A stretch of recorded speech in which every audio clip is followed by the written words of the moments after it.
The spring calving season is pretty well all wrapped up. The cows have been put out into the summer pastures with the bulls for the breeding season for next year's calf crop.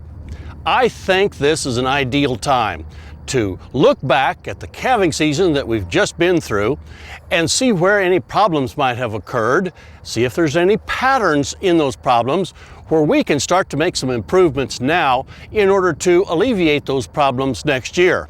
For example, did we have to pull more calves than we really would like to out of our first calf heifers this year? If that's the case, it's a pretty good tip that we probably need to look at our bull selection in future years more carefully to make sure that they have low birth weight EPDs before we put them with the replacement heifers.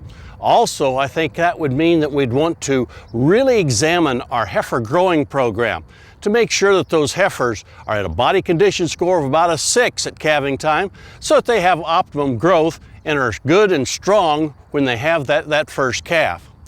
Did we have more calf sickness, especially more calf diarrhea this year than in previous years?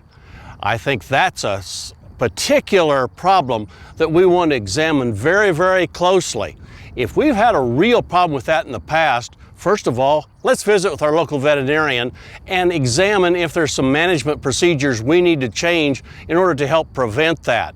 Such things as changing where our calving pens or our calving traps will be. We might want to move to a different area so we can break the cycle of the pathogens that are causing those particular problems. If we have a large ranch operation here in Oklahoma and of having some calf diarrhea, calf scour problems, we probably want to consider looking at what's called the sandhill calving system.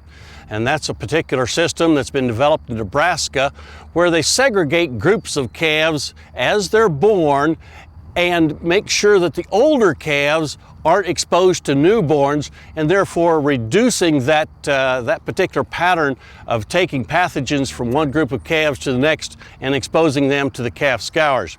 You can Google Sandhill's calving system and learn a lot more about that particular system. Also, you may want to visit with your local veterinarian about giving cows a pre-calving scours vaccine. And what that does is just help bolster the colostrum so that the cows that are giving the first milk to those baby calves are giving a little more antibody protection via that vaccine. Visit your veterinarian about that. I hope that as you look back on this year's calving season, you can identify those problems, help correct them before next year, and we'll have a higher percentage of calf crop that goes to the sale barn the following fall. Hey, we look forward to visiting with you again next week on Sunup's Cow-Calf Corner.